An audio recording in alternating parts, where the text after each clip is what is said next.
Both men screamed during their introductions. Strowman did the roar. Goldberg, not to be outdone, did ah! Especially Sammy's part, begging, please don't. And then you just hear the thuds. He's like, no, no. Kofi climbed from inside the ladder, and this completely stunned Cole. He's like, I've never seen that before. Oh my God. Says to Rollins that those weren't the actions of a god. Those were the actions of a little bitch. Get back in here and finish this. No disqualifications, no rules. The human Undertaker, because he had been retired, and this is around the time he started posting on social media. Like, what the hell?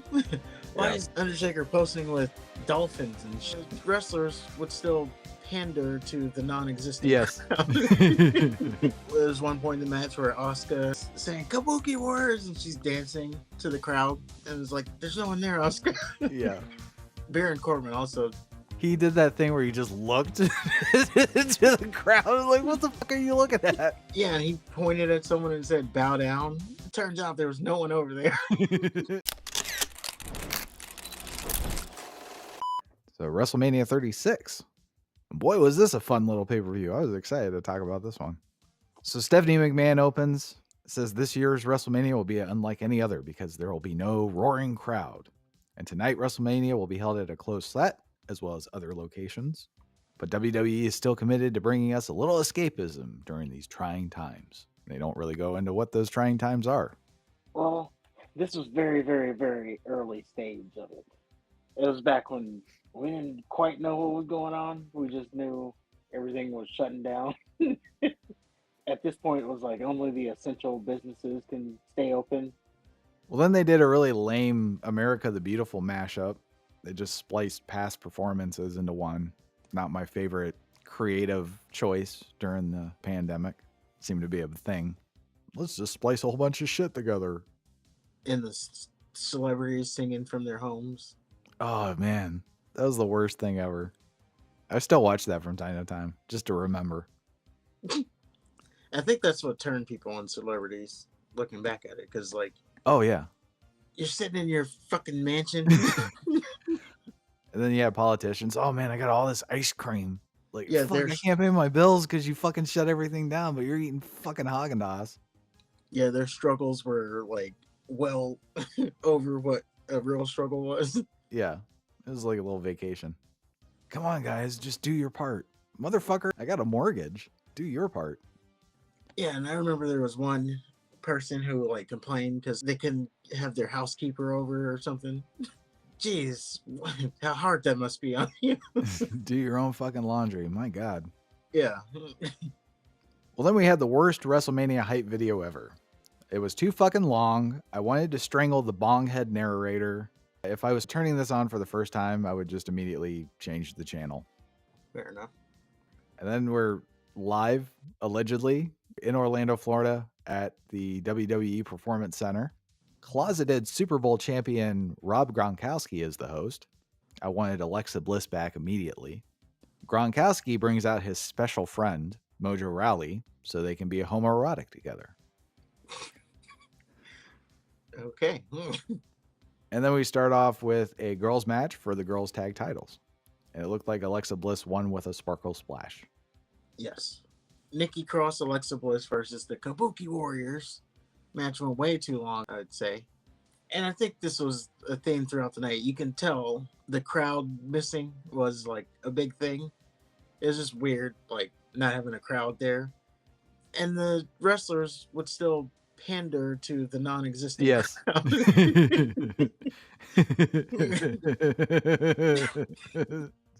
I laughed every time. There's one point in the match where Asuka, she's saying Kabuki words and she's dancing to the crowd, and it's like, there's no one there, Asuka. Yeah. Baron Corbin also. Yes. He did that thing where he just looked into the crowd. Like, what the fuck are you looking at? They showed that the commentary was the opposite side of where he was looking, so he wasn't looking at commentary. Yeah, and he pointed at someone and said, bow down. And then it turns out there was no one over there. Fucking A. So the Kabuki Warriors did that. Yes. And yeah, Alexa Bliss, Nikki Cross won. They won the titles. Oh, good job. Well, let me get a Sami Zayn interview. He's Intercontinental Champion and somehow teaming with Cesaro and Shinsuke Nakamura. God, Shinsuke's been through some shit already. Yep. Daniel Bryan's going after Sammy's title. And then Sammy says he has a plan and he's going to walk out of WrestleMania with his title. But first, we have King Corbin versus Elias. And we learn that Gronkowski set up this stupid match. Corbin comes out and gets on the mic, which is weird since there's literally nobody to talk to. I don't understand why they got on microphones. Because when you get on a microphone, you're addressing an audience. Yes.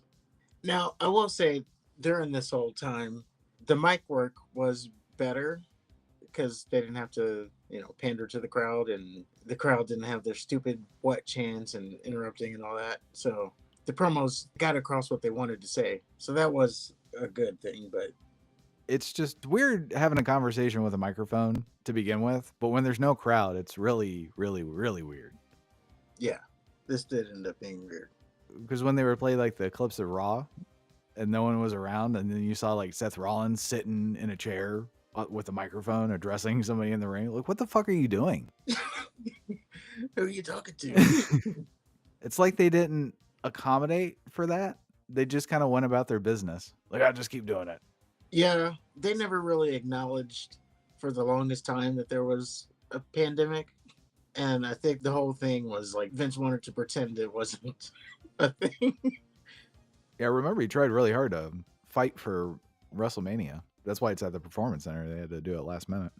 Yeah, because everything shut down except essential grocery stores and stuff like that. Stuff you absolutely have to have. And he fought for He tried to make WWE WWE as essential. Like, well, people need their entertainment. They need their wrestling. Yeah, and this is even like NBA and NFL were shut down. That was like, no, we need this. I appreciate that, actually. Yeah, that's how you ended up moving it to the Performance Center. Like, don't worry, I got it. People like that suck to work for, but man, I admire their hustle. Yeah. So Corbin says Elias isn't showing up after what he did to him, and then he plays a clip of SmackDown where he tried to murder Elias. Elias finished playing a concert for nobody, and then he was on a balcony, and then Corbin pushed him off the balcony. And it cuts back to the ring, and Corbin demands that Elias be counted out, and the ref raises his hand in victory. And then Elias just walks out. So Corbin gets pissed off, and he rushes him on the entrance ramp, but Corbin is fucking stupid because he gets clobbered with a guitar that Elias has been holding the entire time. So after throwing Corbin into a bunch of shit ringside, Elias throws him into the ring, and the match officially starts. Elias just whips on Corbin and hits a weird-looking swinging neckbreaker before Corbin dumps him back out of the ring. Elias manages to avoid getting the count out, but now Corbin's on the attack. And he starts working on Elias' shoulder because it's still injured from Corbin's attempted murder. And then Corbin stops just to start randomly talking shit to commentary. And then Elias tries to capitalize on the distraction, but gets tossed shoulder first into the ring post. Corbin tries to throw Elias into the ring post again, but it gets reversed, and now both men are down. Elias takes advantage of the opening and starts running wild on Corbin. He even rips his shirt off. And Elias hits his move, but doesn't win the match because this is modern wrestling. So then Elias goes to the top rope, but Corbin moves out of the way, hits the deep six, and now Corbin's shirt comes off. So it's real serious. But of course, Corbin has an undershirt because he has a nasty body. And then Elias catches Corbin with a high knee, gets a near fall. Corbin then starts crawling outside the ring. Elias stops to drag him back into the ring. So the girl ref backs Elias off, and Corbin sucker punches him. And he tries to get like a quick roll up. He gets his feet on the ropes, but the girl ref sees it. So she starts yelling at Corbin, and Elias catches Corbin in a schoolboy and grabs a handful of tights and gets the 1, 2, 3. This was a nothing match. Yeah, it sure was. I really enjoyed not having the crowd though. This was one of my favorite times because I remember watching UFC fights with no crowd. I don't know, there's just something real authentic about it. It seemed more like a street fight than a multi-million-dollar event. Yeah. That's what this kind of reminded me of. That, and you can kind of hear like the shit talking. Boy, could you. Corbin was actually one of the better shit talkers, as in like talking shit during the transitions. Mm-hmm. Him, Jimmy stood out. Sammy stood out. Sammy. Undertaker. Jesus Christ. He called him boy.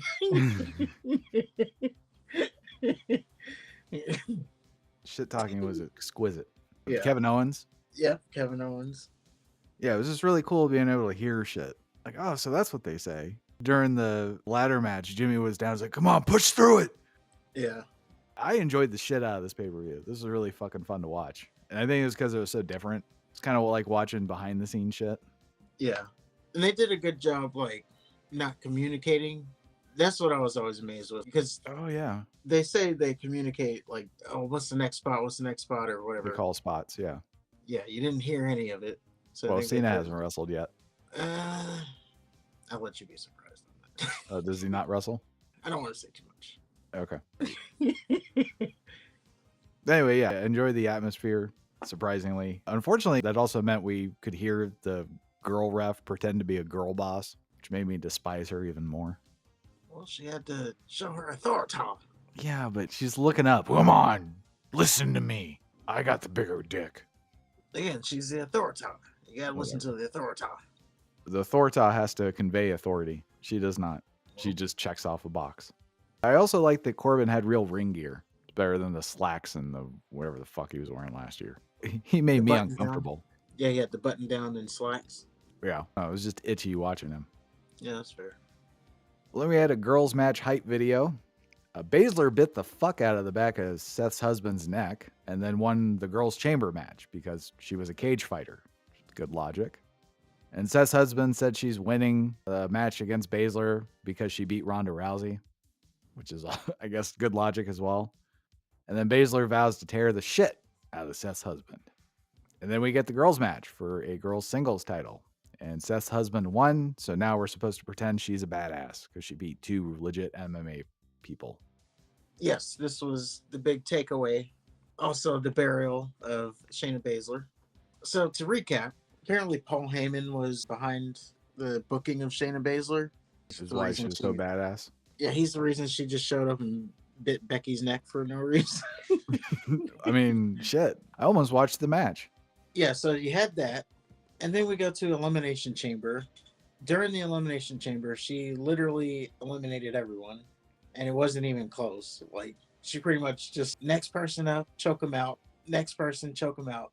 Also on the back of her dominating NXT run. So she gets to WrestleMania. She goes against Becky Lynch. And Becky Lynch beats her with a roll-up. The old Bret Hart spot. Okay. Where she has the... Yeah, she has the Karafuda clutch and Becky rolls back and Shayna doesn't get her shoulder up. The old Brock Lesnar, Bobby Lashley. Yeah. So she loses that. Everybody was questioning that at the time because, again, you bring her in, she's a killer. She eliminates everybody in the Elimination Chamber. You know, she's a badass. And then she loses via a simple roll-up. And then, I want to say it was a good year or so, she became the queen of the roll-up. Because she never got clean pinned, this being Shayna. Mm-hmm. Every time she lost was via roll-up. Oh. And it's like, that's her arch nemesis, is being rolled up. And the cage fighter. Yeah. I guess it was, Vince's way of protecting her or whatever. But actually, it made her look like more of an idiot. That does the opposite. It made her look like more of an idiot because she could never figure out how to get out of a roll. Right. And then now that's why she's where she's at now. Is she even there anymore? Her and Zoe were in the gauntlet match. Oh, okay. Of course they lost. Of course. Well, then we get Daniel Bryan versus Sami Zayn for the Intercontinental title. Gronkowski and Raleigh came out to do yes chants for Daniel Bryan when he made his entrance. Bryan is also with Drew Gulak, the drawstring bandit. Yeah, he'd still be with the company had he not have a fetish with drawstrings. Sami Zayn comes out with Nakamura and Cesaro. They are called the Artist Collective. Quite possibly the worst name ever. So the match starts with Sami refusing to lock up with Daniel Bryan. Gulak takes out Cesaro and Nakamura early when they prevent Bryan from getting to Sami. And then Bryan pretends to agree to let Sami walk away and just lose by count out. He's like, go ahead, Drew, just let him go. And Bryan jumps Sami on the entrance ramp. And he gets tossed back in the ring, and then he begs Bryan not to hurt him. Bryan doesn't give a fuck, and he beats the shit out of Sami in and out of the ring. And Bryan slaps Sami like a woman for calling Gulak a nobody. Sami catches Bryan with an elbow, slaps him back, And Bryan just stops selling Sammy's offense and starts doing the yes kicks. And Gulak just starts doing a yes chant all by himself on the floor like a loser, just out of nowhere. And thankfully, Cesaro and Nakamura return to take him out. Bryan stops doing what he's doing. He hits Cesaro and Nakamura on the floor with a suicide dive. He turns his attention back on Sammy in the ring, climbs the top rope, he leaps, and Sammy catches Daniel Bryan midair with a hell of a kick, gets the 1-2-3. And I never thought I would enjoy a match from either of these guys, but this was really good. Especially Sammy, like his begging, like, no, Daniel, no, ah! And then commentary, they were laughing at him because he was crying. It's like, is he crying? Yeah, I enjoyed this match a lot, especially Sammy's part. Yeah, begging, please don't. And then you just hear the thuds. Yes. He's like, no. He played his character to the T right there. Yeah, it was very good shit. And then it made Bryan look good because he's doing the ground and pound and he's just like stretching him out, if you will. Turns out Sammy might be a better heel than a babyface. Who would have thought? And Daniel being the badass, that's funny. He's usually the underdog. Well, he was with Gulak. I think this might have also been Paul Heyman's idea. But, they're very technical because they're two technical wrestlers. Well, up next we have John Morrison versus Jimmy Uso versus Kofi Kingston. This is a triple threat ladder match for the SmackDown tag titles. Don't ask me why, because they didn't fucking explain it. And it starts off with a bunch of jumping kick attempts that leads to a stalemate, so they all bail to the floor and get a ladder. Everybody gets back in the ring, climbs their ladder, and they start fighting. Morrison comes out on top until Kofi misses an SOS and a Trouble in Paradise. Ducking out of the way of the Trouble in Paradise took Morrison out of commission for a minute. Kofi and Jimmy are fighting on the ladder. Jimmy ends up getting knocked off. Then Morrison comes back and he knocks Kofi off the ladder next.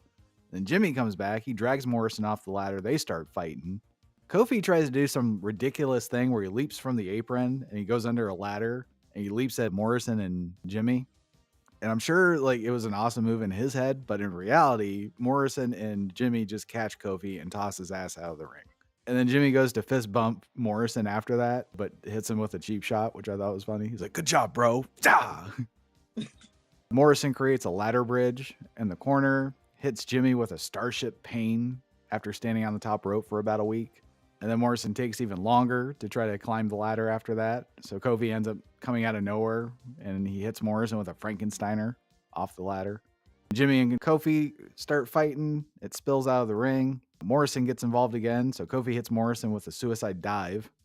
Jimmy starts running the barricade like a tightrope and goes after Kofi. Kofi just tosses a ladder at him like it's a spear. That's when I started paying attention to the match. It's good shit. And then Kofi says he has to take Jimmy out. So he sets up a ladder bridge between the ring and the barricade. Jimmy gets set up on the ladder bridge. And then Morrison starts climbing the top rope in the background. And Kofi sees him, so he goes on the attack. Kofi starts climbing on the opposite turnbuckles. It looks like he's going to dive on Jimmy, who's still laid out on the ladder bridge. And then Morrison, he runs the ropes like it's a tightrope, and he hits Kofi with a Spanish fly from the top turnbuckle.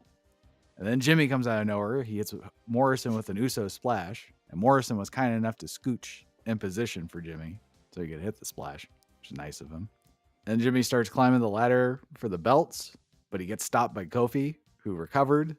And Kofi climbed from inside the ladder, and this completely stunned Cole. He's like, I've never seen that before. Oh my God. Yeah.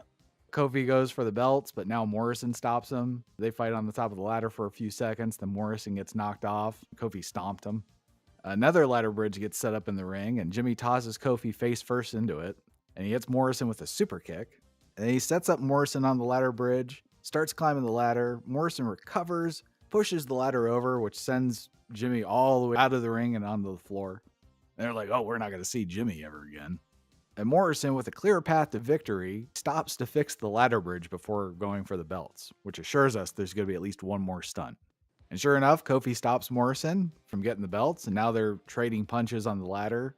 Jimmy's still alive. He gets back in the ring with his own ladder. So now everybody's fighting on top of a ladder. They're reaching for the tag titles. They eventually get the belts down, but all three men are still holding on to the belts. So it's on that, the hook. They take the thing off the hook, and so they're fighting over the belts. And Jimmy and Kofi then double headbutt Morrison, who falls off the ladder with the belts. He crashes onto the ladder bridge. And then Morrison is declared the winner because he retained the titles.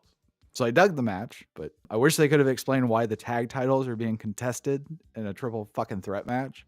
Yeah, I forgot what the reasoning behind all that was. And I wasn't a big fan of this finish. I thought it was creative for what it was, but at least hold on to the titles before you hit the ladder.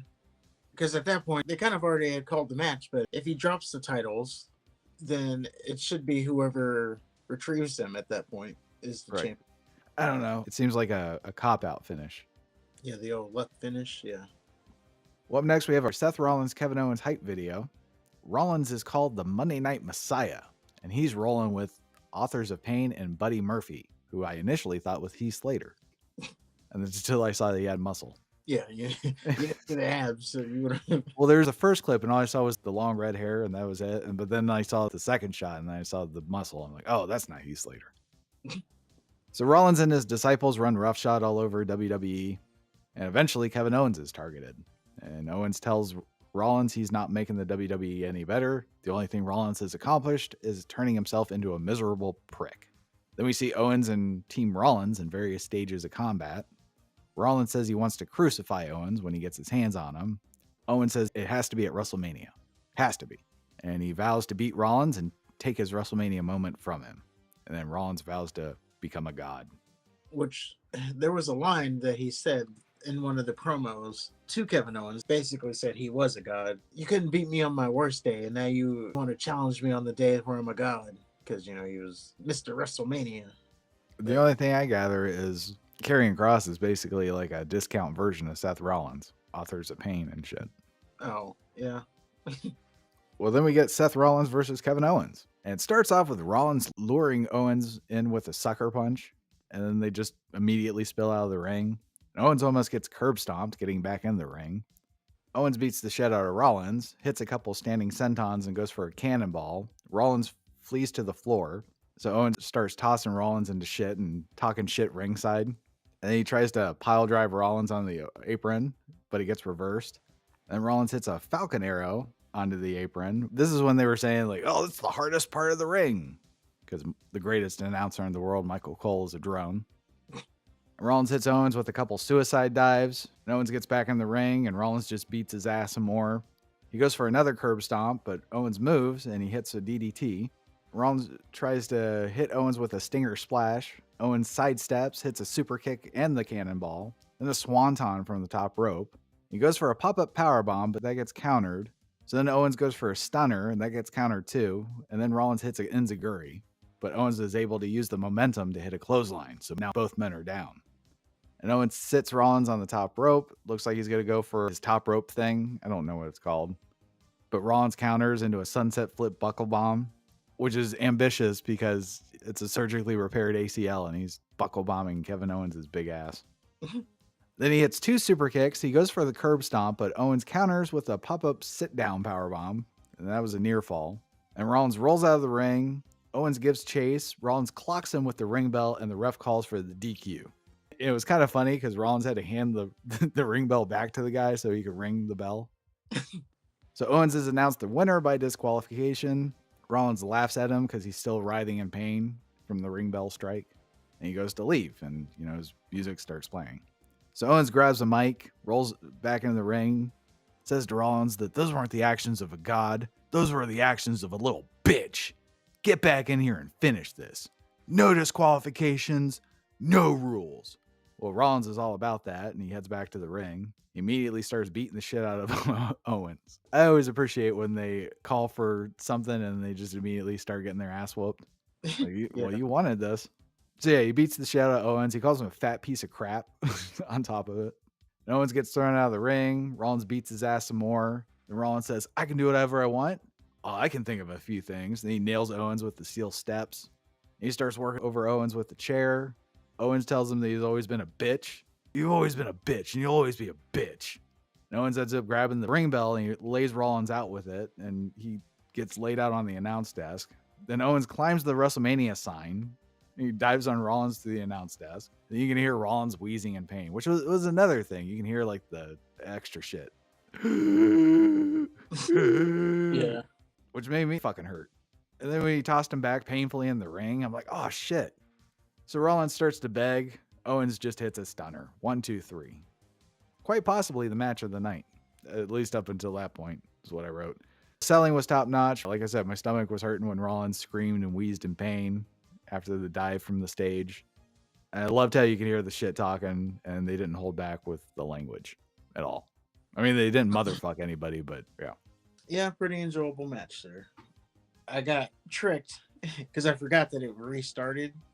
I remember, there was the part where Owens jumped off the sign, but I forgot that the match restarted. I was like, wait a minute. This is not the match I remember. But yeah, it actually was. We have Rob Gronkowski and Mojo Rawley getting to be homoerotic again. R-Truth needs to get in on the action, who is the 24/7 champion, and it's wearing him out. He wants to be protected by the big burly men. Gronkowski attacks Truth and tries to cover him. Rawley pulls Gronkowski off and steals the pin. So now Rawley is the 24/7 champion. And Gronkowski definitely made Rawley sleep on the couch after that. 24/7 title. Paul Heyman's backstage. He hypes up the Brock Lesnar-Drew McIntyre match. Says McIntyre is a big bitch wannabe who thinks he can fill the shoes of Brock Lesnar and he can't. In the past 20 years, he has failed at his task of conveying to the world just how once-in-a-lifetime Brock Lesnar truly is.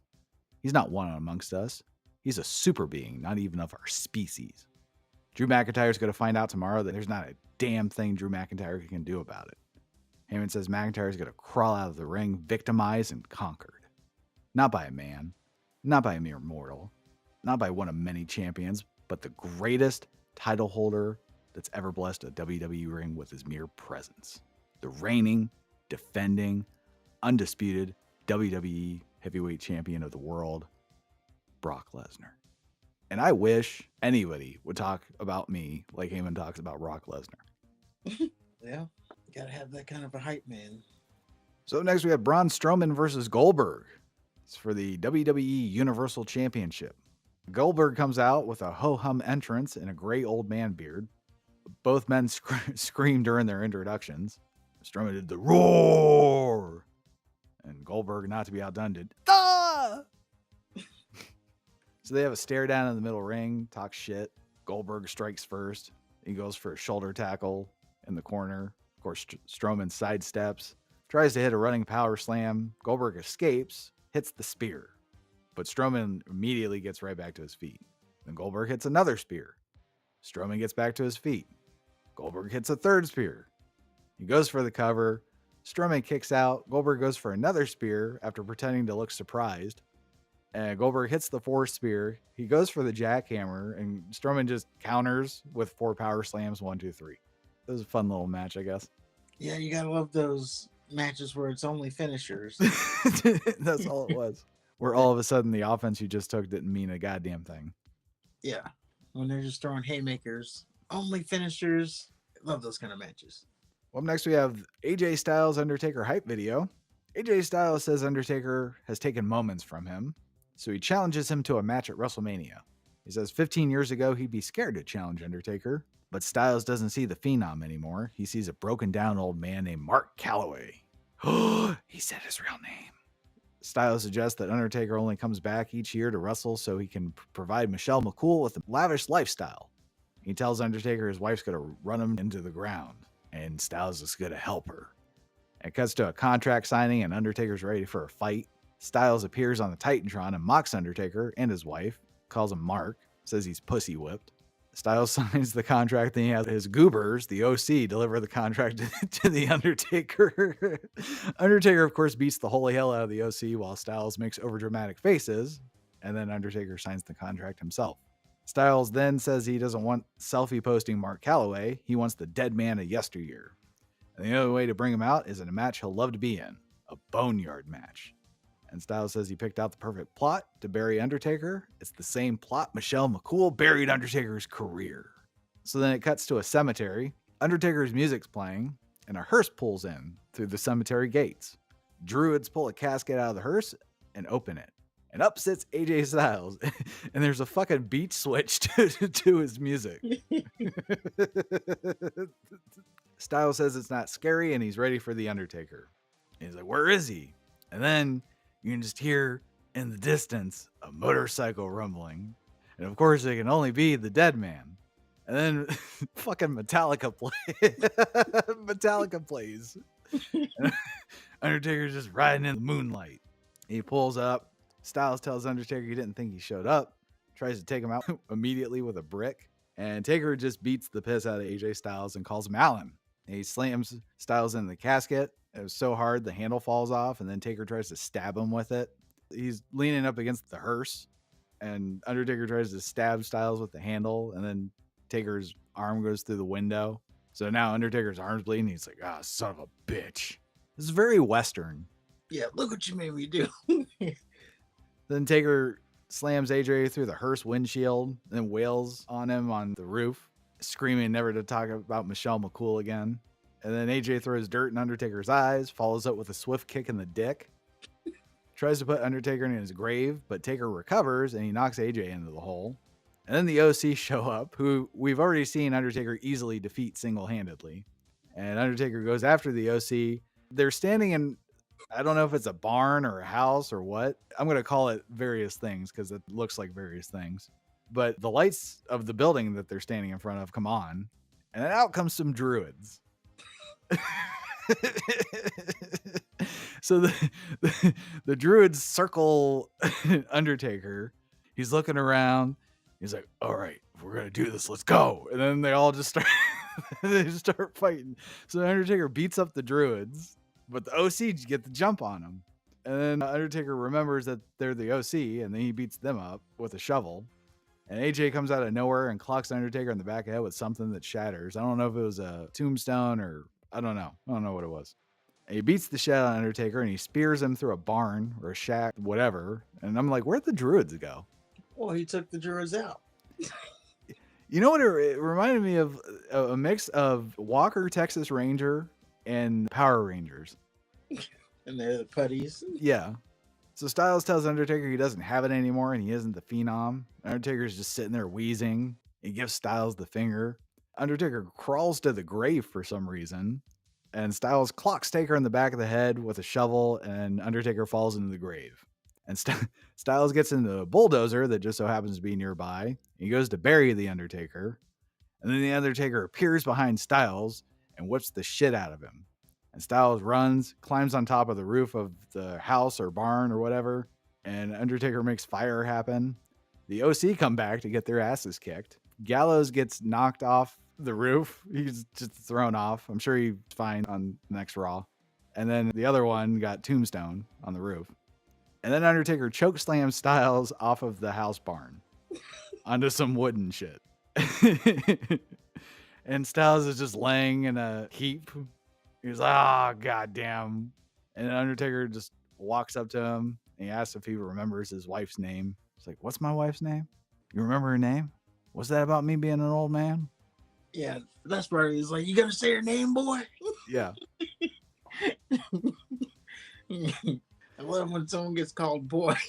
Oh, yeah. Undertaker picks AJ up. They go back to the grave. And AJ's apologizing. He's begging not to be buried. Taker says, you think I'm going to bury you? You just fought your ass off. Come on, man. He brings AJ in for a hug. And he says AJ gave him a hell of a fight. He goes to walk away. And then Taker 300 kicks him into the grave. And then he gets into the bulldozer and buries AJ and reveals a tombstone that says AJ Styles, R.I.P. And you see AJ's hand poking out. Then Undertaker rides off on his motorcycle while Metallica plays again. And this was something. That's the definition of cinema right there. I guess. It was really cheesy. Yeah, I mean, I really enjoyed it. Oh, I did too. I felt like I was watching a WWE like action film, especially like the druids coming out and he's When you said the tough guy line before, like, okay, well, if we're going to do this. Yeah, well, let's go. I didn't expect to like this at all. The shit talking was exquisite. I didn't expect Undertaker to be such a master shit talker. Yeah. As you said, this was like the human Undertaker because he had been retired. And this is around the time he started posting on social media. Like, what the hell? Why is Undertaker posting with dolphins and shit. Well, I mean, you got 20 years of him being a closely guarded secret, really. Yeah, he And protected his character. then he just breaks out with that shit. And it's like, what the fuck, man? Did you find God? Yeah, and a lot of people was like, did he get hacked? I remember even the fact that he had an account was something. Before he even posted anything, that part of it was news. I don't know how someone figures that out. Like, Undertaker has created a Twitter account. How are you that in the know to know that like the account was created without it even posting anything? Some extreme shit. I do know I was really sad when I found that out because it was like, it's the last vestige of it's real to me, man. It's just dead. Yeah, I remember it was a big divisive thing because it's like, well, on one hand, he's not wrestling anymore, but on the other hand, he thought he was going to be in character forever. That's what it was. Like, if it was anybody else, it wouldn't be a big deal. Like Hulk Hogan, you probably had the first account. Probably. But anyway, yeah, I really enjoyed it. For some reason, it worked. It was just really surprisingly campy because they like to talk about how they're an entertainment business and the production values and all that shit. I don't know. I was expecting something more polished. Yeah, I just felt it was like a mini action film or a TV show, something like that. Yeah, something you'd see on the CW. Yeah. So at the time, I was just taking it for face value of just pure entertainment. That's exactly what it was. Like Undertaker bringing the fire and him taking out the druids and the OC, no problem. I remember I expected Kane, but he didn't show up. I like how they just went right into it. They did the hype video and then they just kind of transitioned to it. Like they didn't give you enough time to prepare for what you were about to watch. They just put you right in there. Yeah, jumped right into it. I think if I would have had time to think about it, I would have went in wanting to hate it, and that may have tainted it. But since I didn't have time to formulate a bias, I guess I was a little bit more open-minded. For what it was great. Fantastic sports entertainment. Yeah. Well, in late April, it was revealed that WrestleMania host Rob Gronkowski had come out of NFL retirement. He was traded to the Tampa Bay Buccaneers. It was later revealed that Gronkowski exercised his release clause in order to return to the NFL. And then Seth Rollins stated by losing to Kevin Owens, he had been crucified. And now he had been truly risen, buying into his, Monday Night Messiah gimmick. He later attacked Drew McIntyre following a match with Andrade, subsequently set up a title match for Money in the Bank. And since only one member of each team competed for the tag titles, Big E suggested that the other team members face off in a triple threat match for the titles. The match occurred the following week. Big E defeated Jey Uso and The Miz to win the SmackDown Tag Team Championship for a record 8th time for the New Day. And then Elias sang a song about his win over King Corbin. The following week, Elias was about to make another performance, but was viciously attacked by Corbin. And Elias returned at Money in the Bank. He cost Corbin the Money in the Bank ladder match. Following episode of SmackDown, Corbin defeated Elias in a WrestleMania rematch to advance in a tournament for the vacant Intercontinental Championship. And I guess that was the end of the feud. But yeah, that was WrestleMania 36. Up next, we have night 2. The main event is also the main event for Raw. Drew McIntyre, he faced Brock Lesnar for the WWE Championship. Apparently, there was an impromptu dark match afterwards. Drew McIntyre faced the Big Show. Apparently, it was shown on a later episode of Raw. Yep, which officially made the Big Show the main event of WrestleMania. Nice. And then we had the Fiend, Bray Wyatt. He faced John Cena in a Firefly Funhouse match. Look forward to that. Other prominent matches, we have Edge, who faced Randy Orton. It was a last man standing match. It was Edge's first singles match since April 2011. We also have Bobby Lashley versus Aleister Black in a singles match. It's an interesting matchup. We also have Starrcade coming up after night 2. Kevin Nash versus Bill Goldberg for the title. Sir. Which is ironic because he was just on this pay-per-view. It's kind of weird seeing the old guys be young. Yeah, it is weird.